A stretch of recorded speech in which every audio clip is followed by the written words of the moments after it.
Oi, boa tarde. Então, hoje a gente vai apresentar sobre a vitamina B12, também conhecida como riboflavina. O grupo é eu e a Gabi e a professora está aqui.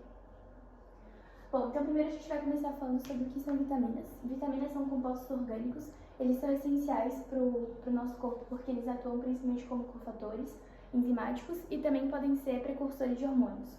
Elas são divididas em dois grandes grupos, que são as vitaminas lipossolúveis e as hidrossolúveis. As lipossolúveis, elas são solúveis em solventes orgânicos e podem ser armazenadas na gordura corpórea e também elas são tóxicas em grandes níveis.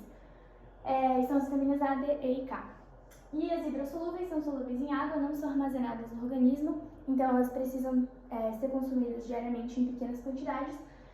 E são as vitaminas do complexo B e a vitamina C. Então a vitamina do complexo B seria a vitamina B1, B2, B6, entre outras.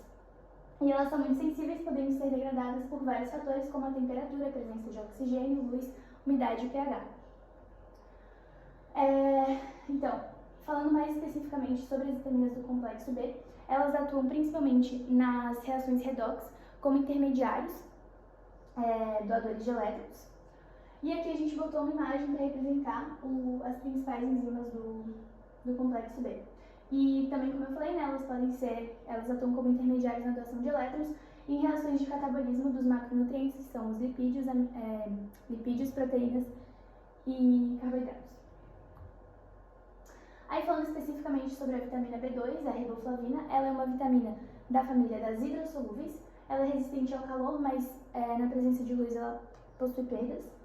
E ela faz parte de um grupo de pigmentos amarelos e ela, na verdade, é um composto com 3 atividades vitamínicas, que a riboflavina, a flavina mononucleotídeo FMN e a flavina adenina dinucleotídeo FAD. Principalmente a FMN e a FAD, elas atuam como intermediário na doação de elétrons nas reações de produção de ATP, de geração de energia, ou seja, nas reações de catabolismo do metabolismo. E aí, a FMN e a FAD são as formas fisiológicas ativas, tendo papéis essenciais como coenzimas, como eu falei anteriormente. E aqui é a fórmula da vitamina B2. Aí as fontes, leite e seus derivados, carnes, ovos, vegetais de folhas verdes, cereais e frutas. E aqui, como eu disse antes, ela é estável ao calor, então ela pode sofrer o cozimento. A distribuição dos alimentos é bastante ampla, só que em quantidades pequenas, então ela é necessário comer bastante dos alimentos, né, para poder dar a dose necessária por dia.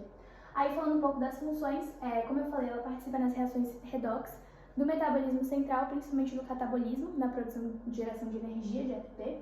A riboflavina é fosforilada, transforma-se em FMN, e depois a FMN é metabolizada em FAD, e o FAD que é o intermediário que doa elétrons.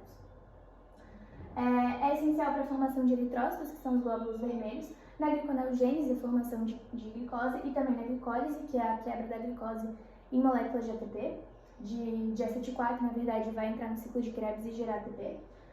E atua no metabolismo de carboidratos, lipídios e proteínas, como eu falei antes. Outras funções são: ajuda as células a converterem carboidrato em energia, como eu falei também a glicólise. É fundamental para a produção de células vermelhas, os eritrócitos, para a saúde dos olhos e da pele, e os seus derivados participam do metabolismo dos macronutrientes, como eu falei antes, e também, dentre os macronutrientes, o lipídio, e ele ajuda na desintoxicação do corpo, porque ele participa na degradação de drogas e outros compostos químicos exógenos, como fármacos. E os seus cofatores são necessários para o metabolismo do ácido fólico, da piridoxina e da niacina.